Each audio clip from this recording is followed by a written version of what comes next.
It's the Weekly Wrap with your host, broadcasting legend Bruce Wolf, and his trusty sidekick, comedian Tim Slagle. And now, without further ado, Bruce Wolf. Bruce Wolf, Tim Slagle on the Weekly Wrap. And now for my favorite part of the show, wherein I guess what's in Tim's background. And Tim, I'm going to say this is an easy one for me this week. You got exclusive video of Hillary with some of those tranquilizers that Tulsi Gabbard told us about. That she was using. She's bringing it in a syringe into Epstein's cell, and now you know the rest of the story. Am I right about that?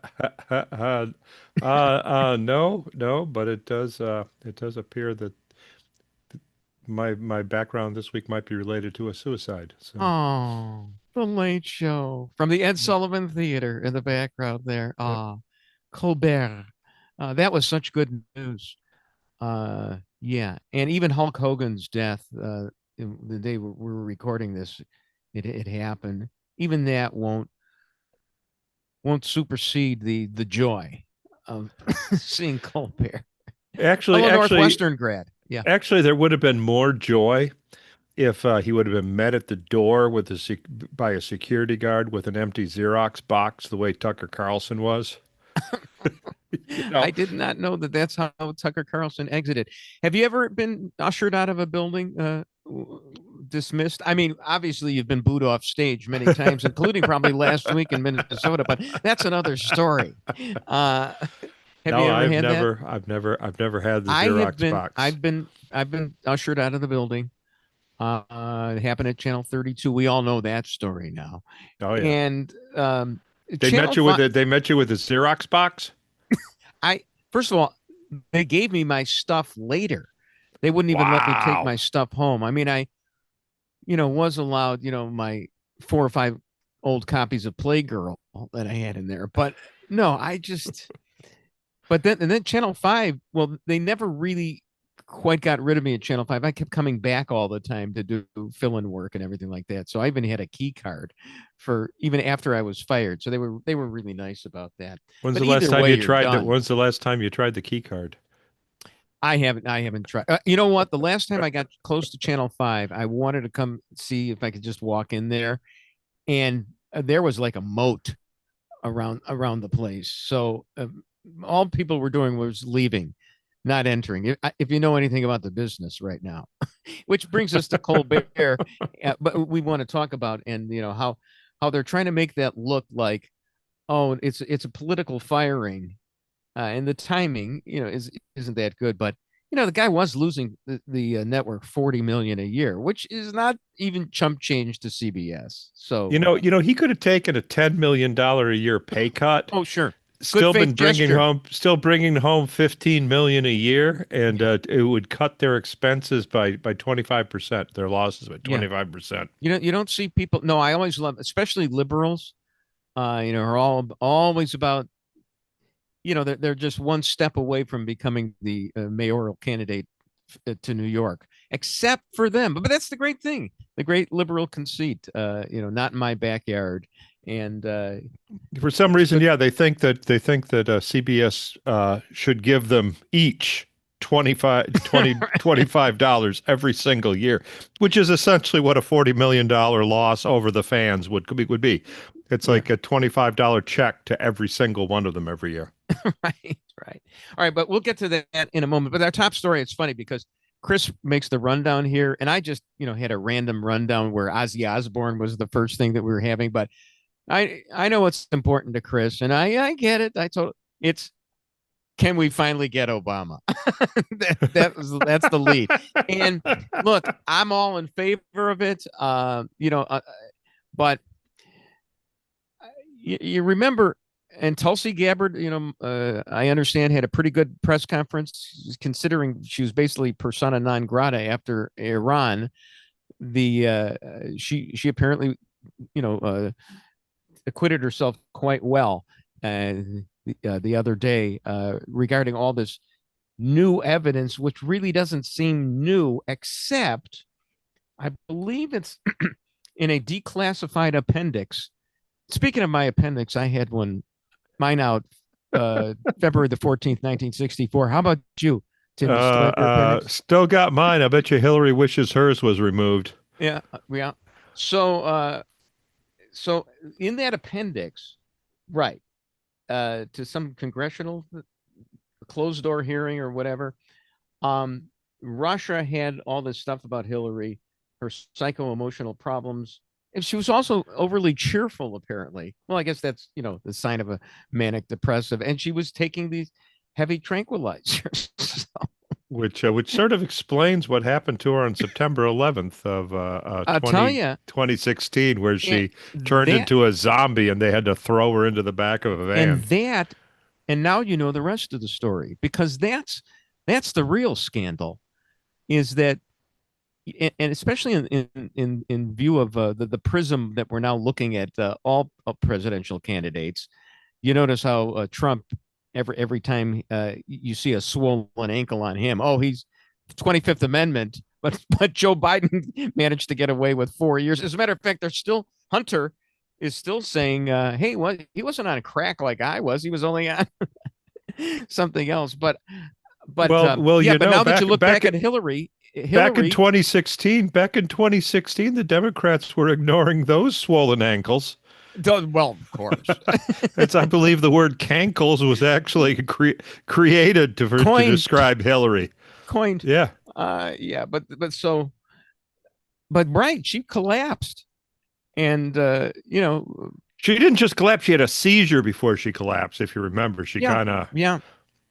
There was a couple moments where the camera had to cut away because it looked like she was having a seizure. If you remember the balloon incident where the balloon drops, where that all of a sudden it just her mouth locked open, and she just kind of stared at the ceiling. When she used to watch Mary Hart on television and lights were flashing on the screen, she also had all kinds of seizures as well. Some people are just sensitive that way. You ever see that warning on some flashing lights? Sure. So, look, I want to think that Obama told Lois Lerner to pick on conservative groups. There was never anything attached to him that way. So I'd love to believe that.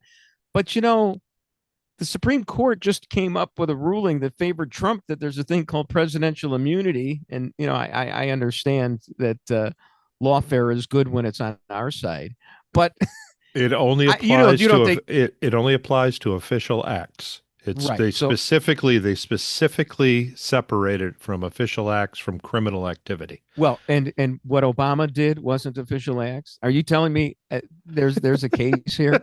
I mean, we know that he was part of it. We know that he fostered it. There's sabotaging an incoming president is an official act. Yeah, I would say so. Going after a president, dragging.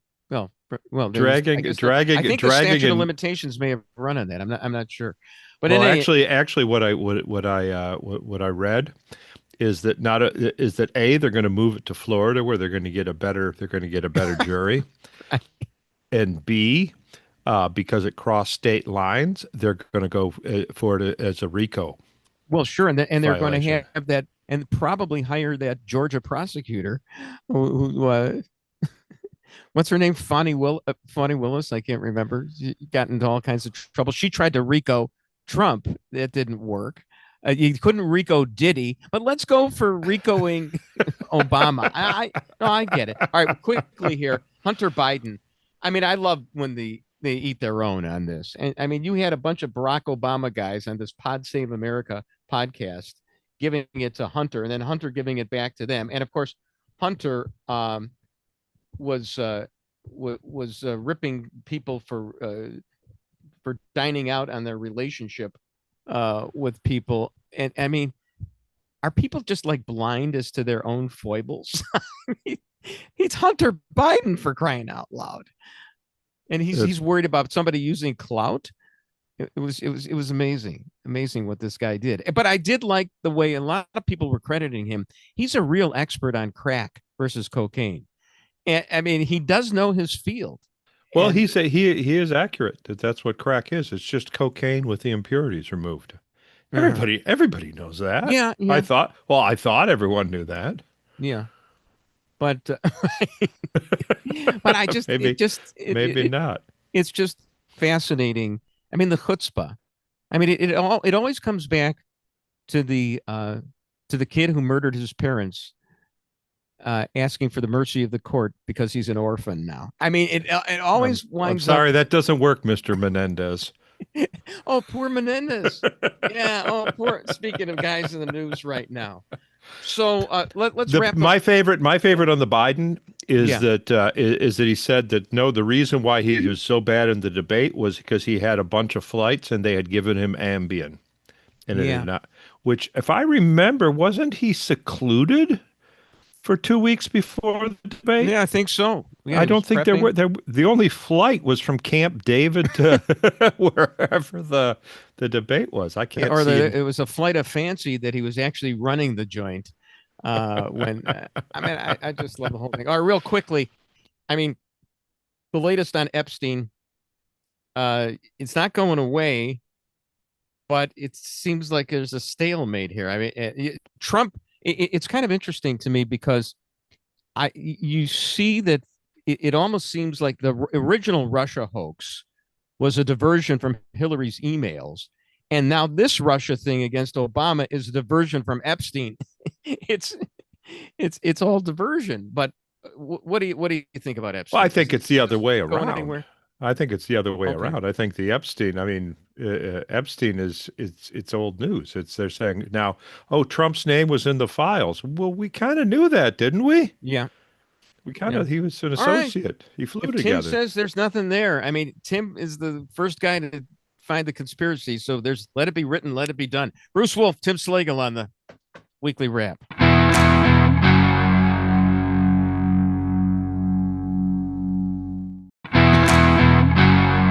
Bruce Wolf, Tim Slagle on the weekly wrap. Ozzy Osbourne. I always feel guilty about these things because, big guy dies and it's like, yeah, well, yeah, okay, fine. I think the news more. The news was Ozzy Osbourne a year older today. That's the big news. It's not that he died; it's that he survived. Good Right, gosh. for that long. A lot of people saying the same thing about Hulk Hogan. How surprising that he lived that long. Hey, you know who else died? Chuck Mangione. Yeah. Did you know that he died? Can Yeah, you I know. And can you hum his big song? I still know his big song. I don't know. I know one Ozzy Osbourne song, "Crazy Train," which is great, and of course you hear it ad nauseum at athletic events. But you don't know Paranoid? You know Paranoid. You just don't know oh yeah, Paranoid. yeah, I do know that one. Yeah, but I don't know. I didn't know by the title, but now I can. Yeah, now that I think of it, yeah, no, Yeah, you can't miss that one. Yeah, but Chuck Mangione, do you remember the tune? Can you name that I tune? remember that Chuck Mangione lived in the Megalomart in King of the Hill. Is I can't remember. Hank was like trying to find something and accidentally stumbled into Chuck Mangione's house there in the middle of the Megalomart. That's fantastic. I confess I know only one line from King of the Hill, and it's Hank saying, "Bobby, there had better be a cheerleader under that bed." That's the only one I remember. Now, do you remember Chuck Mangione, the song? Can you hum the big tune? Yeah, of course I can, but not well, so I won't.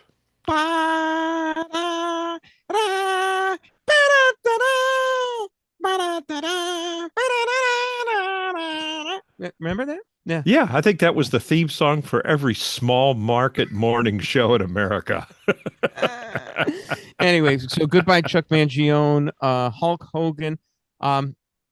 Okay, so here's about Ozzy Osbourne. I have no Ozzy cred. However, my son that I referred to stood in line. I remember this when my son was a kid for eight hours to get Ozzy Osbourne's autograph. 8 hours. And Ozzy Osbourne and I have something in common. And you know what that is? Well, we both bit off the heads of bats, but who hasn't done that? But no, it does have to do with bats and balls, baseball. We both sang "Take Me Out to the Ball Game" at Wrigley Field. And I have to say, being an aficionado of this seventh inning stretch and having been a participant, that if I have to name the top 4 or 5 renditions of Take Me Out to the Ball Game at Wrigley Field, number 1 would be Ozzy Osbourne. Reason being, he neither did the words nor the tune, either one. He just got. I mean, there was nothing. It was and the perfect nothingness. It was like, I mean, there was no rhythm. I don't even know if he knew that he was singing it at the time. He didn't try. It was beautiful. It was great. And he's Ozzy Osbourne. He has the credit. He could do that.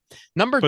That was at the height of his reality show career, though. When he was I don't know if he was ever sober. Those years. Okay. Yeah, he's number 1. Number 2 is Mike Ditka, because he got there like just in time. And Ditka's in a hurry. He did the Take Me Out to the Ball Game in about 14 seconds. He was way ahead of the organist. And number 3 is Steve McMichael, who got kicked out by the umpire, Angel Hernandez, for going over the PA before he sang and was arguing a call. So he got kicked out of the ballpark by the umpire. Okay. Before he even started the song? Yeah. Number 4, of course, is me, because I did it, and the only person ever to have a mouth organ stinger at the end. At the old ball game. So nobody's ever done that other than I am. And the number 5 guy was Ronnie Woo Woo. A mouth organ stinger sounds like something you'd pay $25 for in Vegas. Yeah. Only 25? Boy. Would have thought inflation would. Anyway. Good. That's Ozzy. And now Hulk Hogan, the aforementioned son of mine, I texted him today, Hulk Hogan died, and he goes, no way. And by the way, that was the same reaction my son had 40 years ago when I told him that wrestling was fake. So wow. Yeah, no way, Dad. But yeah, it's not faked. It's choreographed. Totally, because if you jump off the turnbuckle and hit somebody, that hurts. Yeah, I agree. That's real. I totally agree. That is real. All right, let's talk about Colbert just here for a second. And, we're getting some revisionist history. Noah Rothman of National Review cites a Charlie Cook piece. And Charlie Cook, he's a smart guy and everything like that, really smart. Knows more about the law than I do, even though he's not a lawyer. I mean, this guy is really smart, uses big words. And his basic point is that Johnny Carson was far superior to Stephen Colbert. Carson let the guests be the star. Colbert was the star. And I think Cook is looking at Carson through the prism of Ed Ames's Frontier Briss, if you remember some of the highlights. I remember Carson being passé around 1980. It was like, oh, he's got these Hollywood celebrities. It's all canned.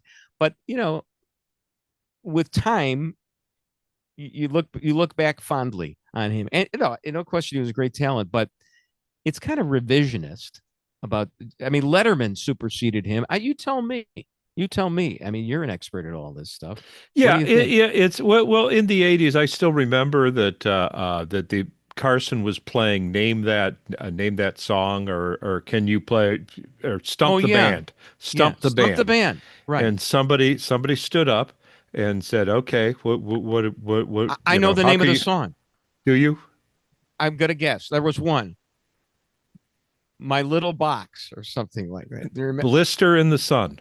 Oh no, what was somebody stood up and said, can you do Blister in the Sun? And at the time, if you were listening to new music, that was, and it still is. It's a huge hit by the Violent Femmes.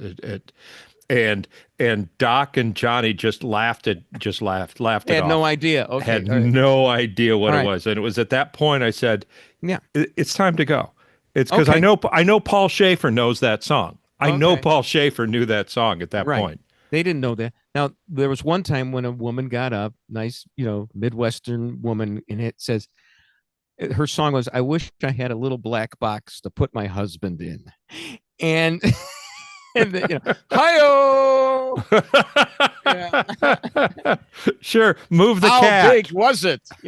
So that I remember that one. And I still remember, the greatest punchline of all time for Karnak, sis boom ba. So that one, right? I'm not Sis sure. boom ba. Ed. Sis boom ba. Okay. May the bird of paradise stick a small grenade up your left nostril. Sis boom ba. What is the sound that an exploding sheep makes? Okay. So that was all right. But in any event, yeah, Johnny was great. I'm happy that Colbert is gone. But he's not gone. Did you hear him? Did you hear him last night? Did you see him last night? I'm not watching it. Why are they still letting him on the air? Exactly. Why didn't they just get rid of him? Because he's got a contract, and they're going to have to. All those contracts are not. Don't force you to keep the guy on the air. They don't. No. But it's. I mean, they're still going to have to pay him, and they're still going to have to pay, and they're still going to have to pay the staff. So if they're going to pay the staff, they got to pay the taxes on the Ed Sullivan Theater. I mean, all these expenses. You might as well let him do a show. It's essentially Stephen Colbert is making a big deal about not having his contract renewed. That's it. He went in, said, what about the renewal? I think I want more money.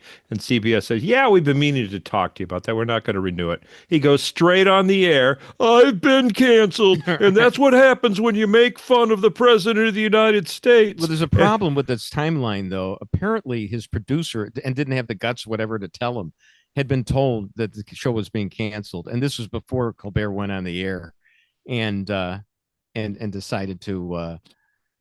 and ripped Trump for the deal that ripped CBS for the deal they made with Trump. Megyn Kelly when he moved over to CBS, he decided to be more pundit. He desperately wanted to be Keith Olbermann. And guess what? Keith Olbermann is a failure. And now so are you, Stephen Colbert. And this may be true, but Megyn Kelly's doing a little projecting here because she is a shapeshifter too. She tried to go to NBC and just be, a daytime housewives gal pal, and that didn't work. but she walked away with at least $30 million on that. So I mean, she does that. Yeah. So they handed her the Xerox box, right? She got the security guard greeting with the Xerox box. I forgot about Megyn Kelly. I'm thinking of all the people that did. Tucker Carlson got it. Bill Maher got it. Megyn Kelly, of course. Now we found out got it. I mean, that's the way you get canceled. Roseanne Barr, you don't get. You don't say, okay, you get to keep doing your show. Yeah. All right. Really quickly, we got to get to this Coldplay thing, which everybody's talked about. I, for one, there's been some people who said we shouldn't have even watched this thing, even though it was put right in our face. The guy having an affair and on the kiss cam at the Coldplay concert. I used to tell my kids, don't even watch the first round of American Idol. You're just trying to feel good at somebody's expense. I don't participate in Gapers blocks on the expressway. I'm a guy that wants to punch up. I don't want to, people that, sure. Now the guy was a multimillionaire and he's a jerk. Let's do it. Let's have fun with it. What do you think? I think it would have been really embarrassing. It must be really embarrassing that all his friends know now that they were both at a Coldplay concert. Exactly. Exactly. I mean, Bruce Wolf, Tim Slagle on the Weekly Wrap.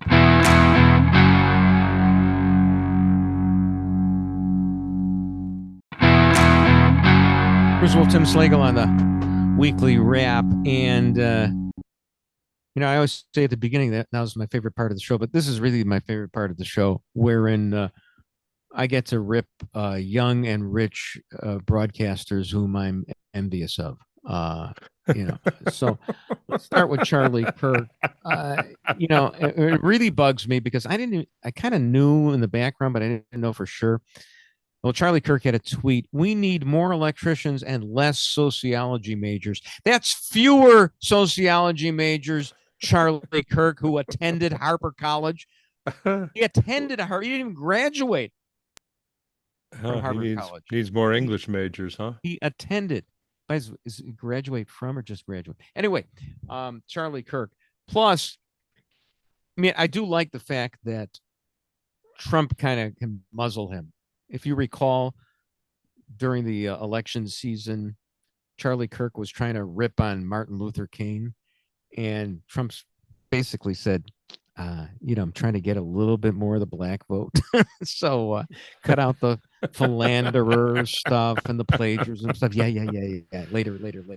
And then, and of course, I think he kind of quieted the Epstein thing all of a sudden. He bought into the Trump's rationale on Epstein, which MAGA is not buying. I mean, that's the problem. Trump is caught on that one. That's not going away. I don't know if it's ever going to be resolved, but it's not going away. It seems to be going away. Most of the anger I see is the are Democrats trying to stoke the fire there. Yeah. Would it be correct to say though is that America needs more electricians, less sociology majors? Meaning that we want electricians who didn't go learn sociology? That would be, I guess so, but that's not what he intended. But nice try to save, nice skate save and a beauty for Charlie Kirk. Now, here's another guy I don't like because he's younger and successful. Clay Travis. Now, like I was the first guy to do sports and conservatism broadcasted somehow. I mean, you didn't have that combo. Now, I didn't get wildly successful at doing that, but Clay Travis is successful, and he has this really long tweet, and I guess he's paying for these long tweets too. I don't pay for that. I have to break it down, but he could afford the long tweets. And he basically says Trump has done all these wonderful things, securing the border, crime, and immigration and all that. Honest question, he says. Can you name a president who has more rapidly delivered on all the big promises he ran on in 6 months? I can't. I think this is the most successful and transformative first 6 months of a presidency in any of our lives. Well, my question is, he's limited it to any of our lives.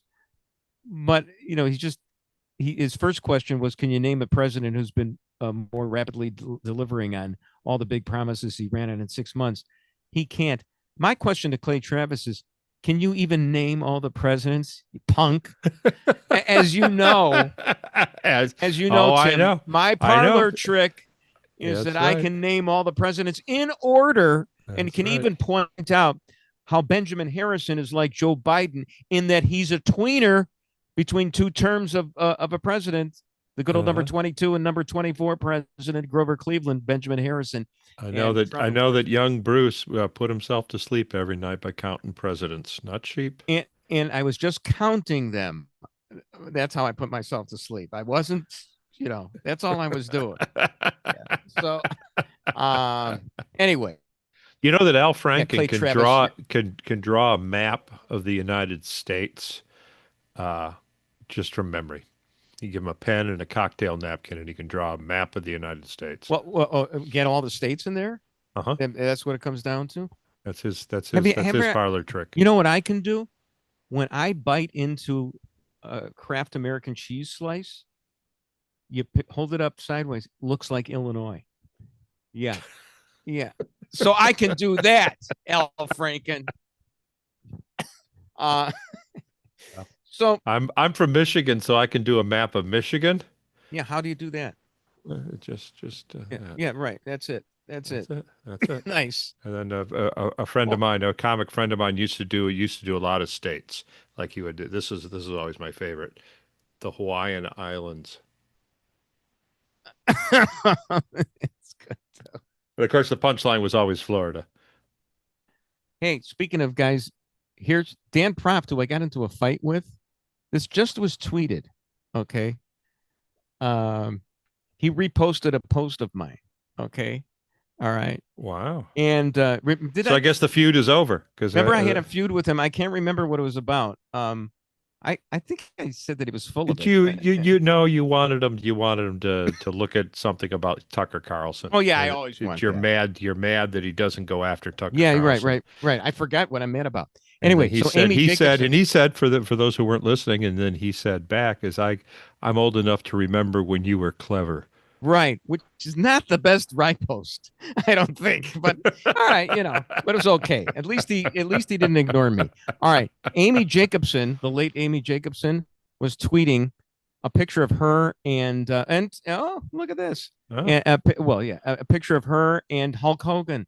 And she said, a gentle giant and a kind man who I had the honor and pleasure of spending the day with at WLSM AM 890 when they had 4 hours together, and we laughed and we cried. I then tweeted, sweet, but I got to spend 4 hours every day at WLS with Dan Proft, and you should have seen Dan jump off the turnbuckle and nail me, and it wasn't rigged. But yeah, right, okay. So there you go. There you go. So Any response? Well, Dan reposted that. Oh, he reposted that. Okay. Yeah, he reposted that. Oh, wow. Oh, wow. Yeah. Oh, yeah. Okay. Oh, yeah. So. When we used to, we went at it, and I'd yell uncle, he's 20 years younger than I am, for crying out loud. So I guess he admits that you can still be clever. I was just telling the truth. Right. That's what you got to say back. He said, "Oh, yeah. Oh, anyway. I guess I'm clever again, huh, Dan?" Yeah. Okay, what else do we got here? Okay, the guy I plagiarized from all the time, John Podhoretz, tweeted about a new Netflix show that's coming out. Apparently, I love this. And he says Netflix is insane. Netflix sets Jussie Smollett documentary with new evidence, alleged hate crime hoax. And you know my Jussie Smollett Sure. story. My belief that that he didn't. He had nothing to do with it. It was just the Nigerian brothers trying to prove their manhood. I want to believe that. Trying to branch out of their royalty career. Yeah. Here's Kyle Smith, really great movie reviewer actually for the Wall Street Journal, but he's really funny. He tweeted something. This whole thing. Did you see this heat wave in France? I think where thousands died because they don't have air conditioning or deodorant. I think that's the real reason for their death. I'm clever, okay? So all right, yeah, you just wrecked my joke. Oh, I'm sorry. Oh man, Tim, you'll never let me forget that I did that the first time we met. Oh, okay, all right. So he says the French claim air conditioning results in thermal shock. Okay, and it's horrible to be air conditioning. I say, air conditioning is horrible because it would squeeze out all the aromatic joy of all French women's armpits. Okay, but anyway, Well, you could have kept running. You could have kept running with it and used that as a tag. It didn't. I don't think I stepped on it that hard. Maybe I'll open for you in Minnesota next time you're there. All right, here we go. All right, and then there's how about do you think it really that the French really oppose air conditioning, or they just can't afford it? It's probably they justify. They try to rationalize that we don't really want it. Exactly. Are you crazy? It's like refrigerating their beer and putting ice in drinks. It's like, we did not prefer them that way. I know that you know a little bit about air conditioning because I catch you and Chris talking about this on the sly all the time. And you're big HVAC guys. How would you set up somebody in France with a good air conditioning unit? Give us the rundown on the Freon, the pirated Freon that you'd get. I mean, these guys, folks, I have to listen to these guys talk about air conditioning all the time. All right. You have no evidence. You have absolutely no evidence that conversation ever occurred, counselor. I'm absolutely hallucinating. All right. Hey, how's your air conditioner? Didn't you have to have yours repaired? Yeah, mine's fine. Yeah, it's good. As a matter of fact, it's too cold in the house. Hey, maybe you can give me a tip because we have a couple of floors here. And the floor that my wife and I are on, it's freezing all the time because we want it to be cooler upstairs. What can we do about that, Chris And Tim, what can we do about it? Close all the return vents on the upper floor, On the bottom floor. on the no, on the upper floor.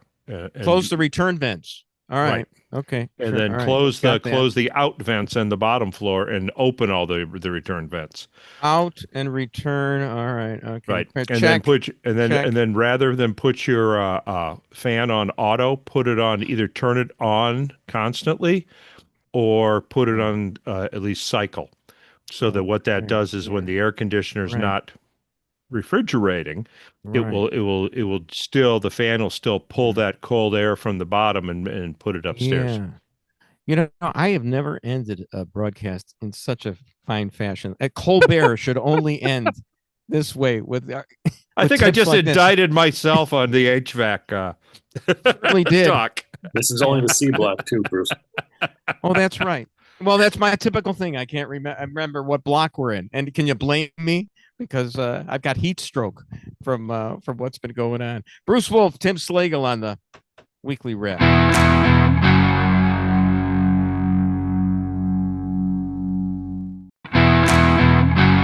Bruce Wolf, Tim Slagle on the Weekly Rep. Oh yeah, we're back.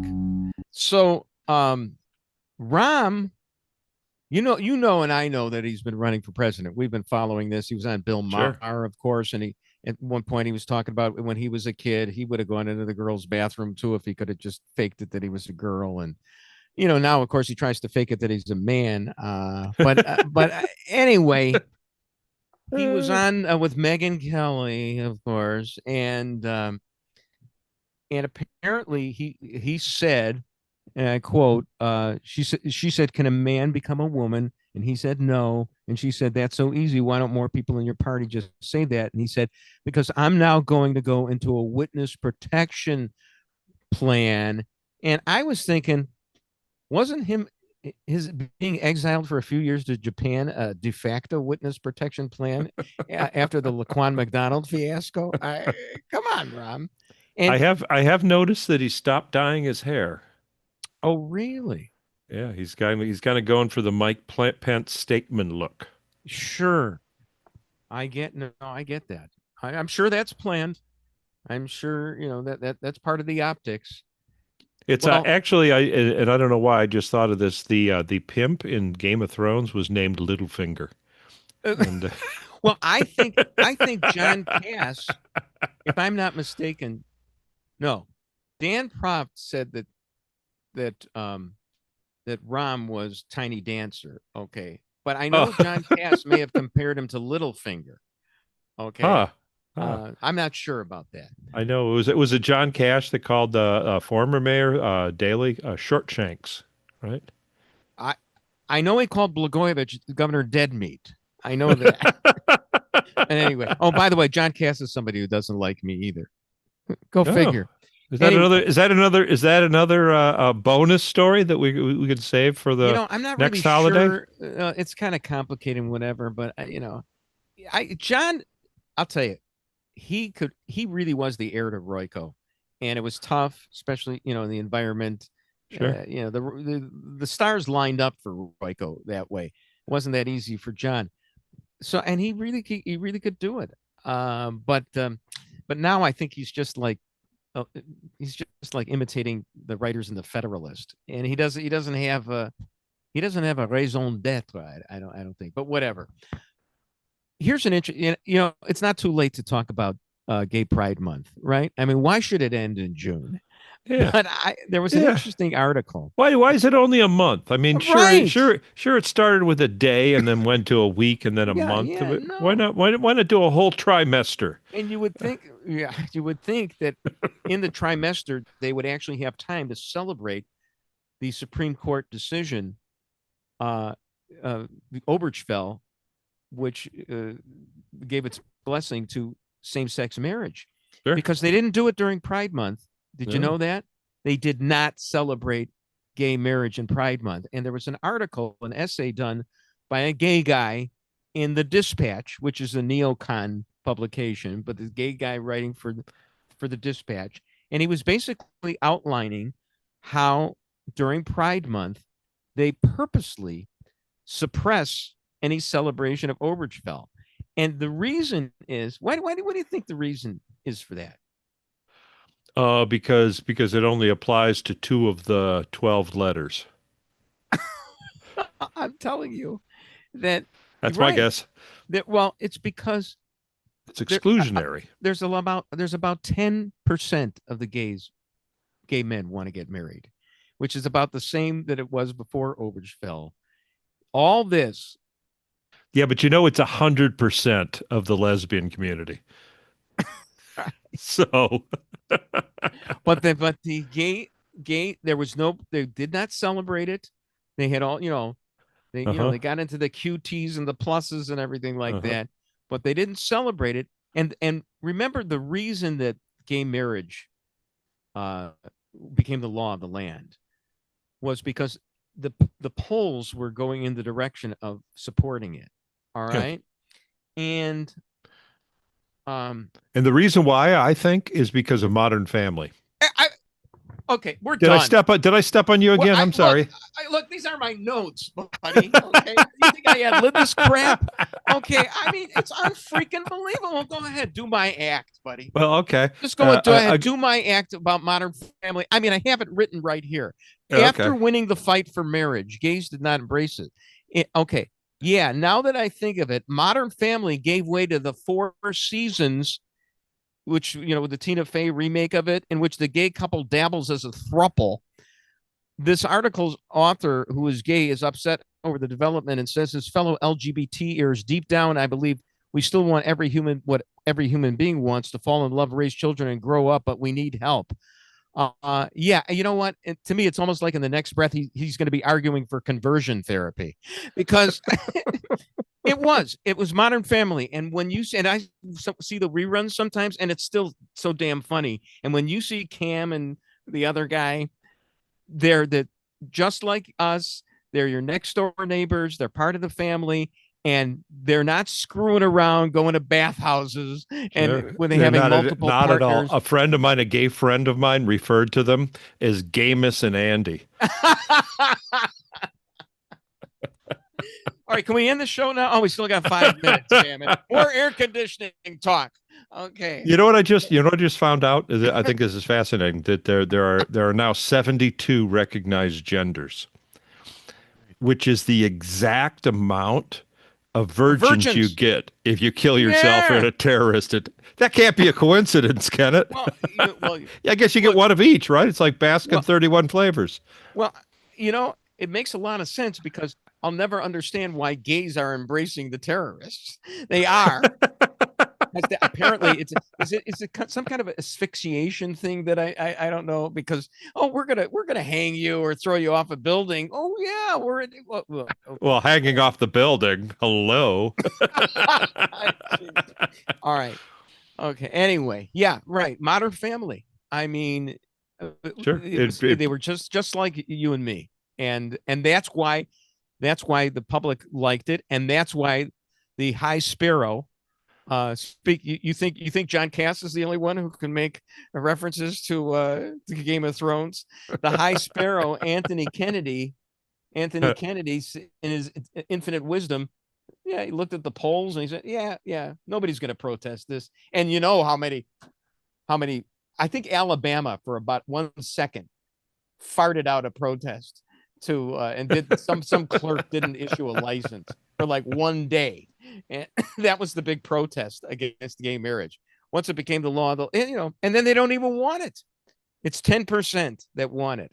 But this guy thinks, deep down we really want it. I think he's just projecting. I think he wants conversion therapy. I mean, it just doesn't fly. But 10% was enough to knock men it are over. men. I think 10% of heterosexual men want to get married. To be honest with you, We have to. Yeah, John Podhoretz was talking the other day about comedy in the context of Colbert, and talking about comedy in the 50s and 60s, and you'd know about the history of stand-up and whatever. And it was all about who were the comedians.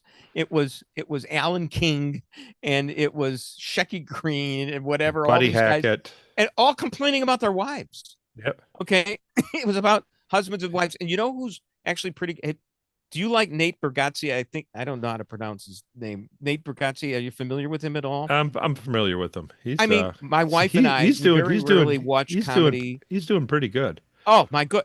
He was, I think, in Arizona, 25,000 people in it. And he sits there and he's not 86. dirty. I heard he's bringing in 86 million a year right now. Well, okay. All right. That is six times the Colbert money. Yeah. And this guy, he's not dirty. And he does a whole thing about how he hasn't read a book. And he's not trying to, talk like he's an intellectual, in his smarty pants, like Charlie Kirk, who never read a book. But no, it's more like he's not good enough. He's not really smart enough. And, and he said, he went to community college because, people wind up staying in the community after that. They really don't go anywhere. Sure. And then a lot of it was about his wife and, how cheap she is. And, she counts everything. And that's old fashioned. And he's deadpan. I mean, he shrugs his shoulders. It was a little more cruel in the 50s and 60s. Oh yeah. It was a little more, right.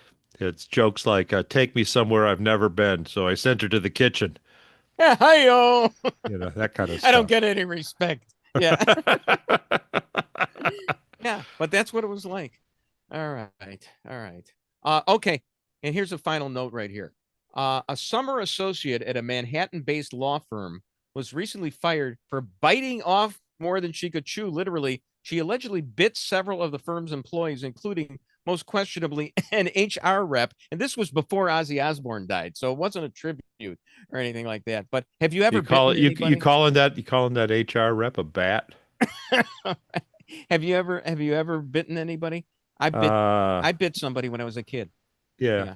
Probably not since I was about 5. Yeah, well, I was about 7, and we were playing Monopoly, and this kid was just killing me every game over and over and over again. And finally, one time, he's reaching for yet another $500 bill, and I just went over and bit his arm when he. And then his mother called my mother, and how was he reaching for a $500 bill out of your? Because legitimately, he deserved it. He was getting it for the rent.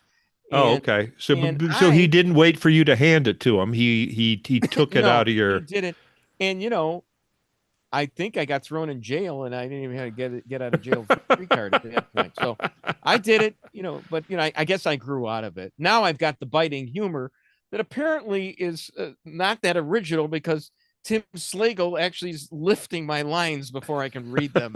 I'm though superfluous. You want to get out of jail free card now? It still costs $50, but you have to give it to the guy who runs the auto pen.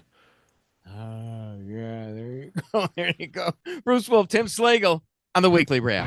And that's the Weekly Wrap on radio and television. Follow Bruce at Bruce Wolf Shy on Twitter and Tim at timslagle.com. The Weekly Wrap with Bruce Wolf, a CP Pods production.